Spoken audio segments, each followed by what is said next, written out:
சமீபத்தில் அமெரிக்காவில் நடந்த ஒரு உண்மை நிகழ்வு.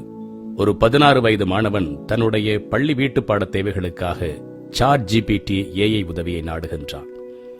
தொடக்கத்தில் கல்வி உதவிக்காக AI உடன் பேசத் தொடங்கிய அந்த மாணவன் சிறிது சிறிதாக தன்னுடைய தனிப்பட்ட விடயங்களை எல்லாம் AI உடன் பகிர்ந்து கொள்ள தொடங்குகின்றான்.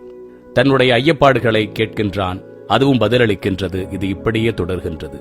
சில மாதங்களுக்கு பிறகு ஒரு நாளில் பல மணி நேரம் ChatGPT AI உடன் தன்னுடைய நேரத்தை செலவிடுகின்றான். ஒரு கட்டத்தில் அவனுக்கு மன அழுத்தம் ஏற்படுகின்றது. தனக்கு வாழ பிடிக்கவில்லை, தன்னுடைய வாழ்வை தானே முடித்துக் கொள்ளப் போகின்றேன் என்று ChatGPT-இடம் கூறுகின்றான். அவன் எப்படி தன்னைத்தானே மாய்த்துக் கொள்வது என்று AI-இடம் ஆலோசனை கேட்கின்றான். அதுவும் நிறைய ஆலோசனைகளை கூறுகின்றது. தன்னுடைய தாய் தந்தையரிடம் இது பற்றி பேசலாமா என்று AI-இடம் கேட்கின்றான். அதற்கு AI அப்படி செய்யாதே, அப்படி செய்தால் உன்னுடைய திட்டத்தில் நீ தோற்று போய்விடுவாய் என்று கூறுகின்றது. ஏதாவது ஒரு விதத்தில் தான் மன அழுத்தத்தில் இருக்கின்றேன் என்பதை தன்னுடைய தாய் தந்தையரிடம் தெரிவிக்க வேண்டும் என்று அவன் விரும்புகின்றான். ஆனால் அந்த யோசனையை AI மறுக்கின்றது. ஒரு கட்டத்தில் அந்த மாணவன் தன்னைத்தானே மாய்த்துக் கொள்ளுகின்றான். என் அன்பு தமிழ் சொந்தங்களே, அறிவியல் நம் வேலைகளை எளிதாக்குமே தவிர நம்முடைய உணர்வுகளுக்கோ உறவுகளுக்கோ என்றுமே தீர்வாகாது. இது எங்கோ அமெரிக்காவில் நடக்கின்றது, நமக்கும் இதற்கும் தொடர்பில்லை என்று நினைத்துக் கொள்ளாதீர்கள்.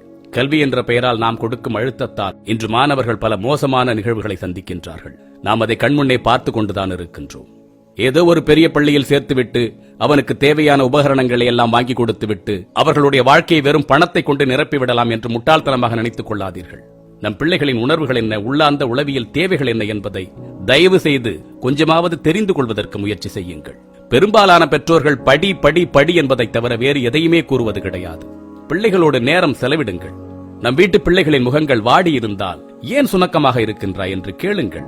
ஏன் தளர்வாக இருக்கின்றாய், என்ன பிரச்சனை உனக்கு, வா சற்று நேரம் பேசிக் கொண்டிருப்போம், வெளியில் எங்காவது சென்று வருவோம் என்று அரவணைப்பான வார்த்தைகளோடு பேசுங்கள். பள்ளியில் என்ன நடந்தது, ஆசிரியர் என்ன கூறினார், உன்னுடைய நண்பர்கள் எல்லாம் என்ன பேசுகின்றார்கள், எப்படி உன்னுடைய பள்ளி வாழ்க்கை செல்கின்றது என்று சகஜமாக, விளையாட்டாக, வேடிக்கையாக பிள்ளைகளோடு பேசுங்கள். சாப்பிட்டாயா என்று கேட்பதை விட வா சாப்பிடுவோம் என்று கூறுவதுதான் சிறந்தது. பெரும்பாலும் இப்போதெல்லாம் வீடுகளில் 3 பேர் 4 பேர் தான் இருக்கின்றார்கள் குடும்பமாக. ஆனால் ஒவ்வொருவரும் ஒவ்வொரு மூலையில் இருந்து கொள்ளுகின்றார்கள். ஒரு வேளையாவது ஒன்றாக அமர்ந்து உணவு உண்ணுங்கள். பெரிய வீடுகளை கட்டிவிட்டால் நீங்கள் சிறப்பாக வாழ்கின்றீர்கள் என்ற அர்த்தம் கிடையாது. ஒரு பெரிய வீட்டை கட்டி மூலைக்கு மூலை அறைகளை ஏற்படுத்தி ஒரே வீட்டுக்குள்ளேயே அந்நியமாகி விடுகின்றோம். மிக தூரத்தில் சென்று விடுகின்றோம். தயவு செய்து கொஞ்சமாவது வாழுங்கள். வரவேற்பறையில் அமர்ந்து வெட்டிக்கதை பேசுங்கள், சிரியுங்கள், சிரிப்பதற்கு நேரம் ஒதுக்குங்கள், மகிழ்ச்சியாக இருங்கள். வீடு என்பது வெறும் செங்கற்களின் குவியல் அல்ல.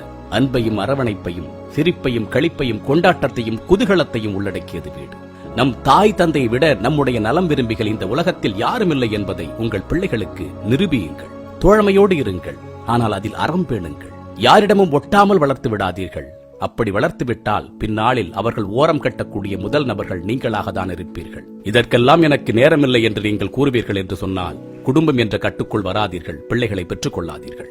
ஆனால் ஒரு தனி மனிதனாக நீங்கள் எவ்வளவு பெரிய சாதனையாளராக இருந்தாலும் குடும்பம் என்ற கட்டமைப்பை உங்களுக்கு உருவாக்குவதற்கு இயலவில்லை என்று சொன்னால் உங்களது வாழ்க்கை அர்த்தமற்றது என்பதையும் புரிந்து கொள்ளுங்கள்.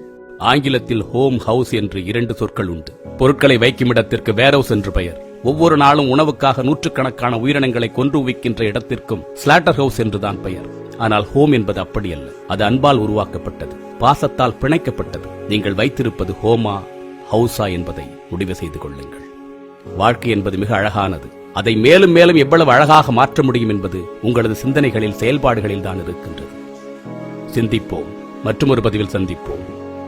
தமிழனாய் பிறந்தேன் என்ற பெருமையுடன் விஜய் சீதாராமன்.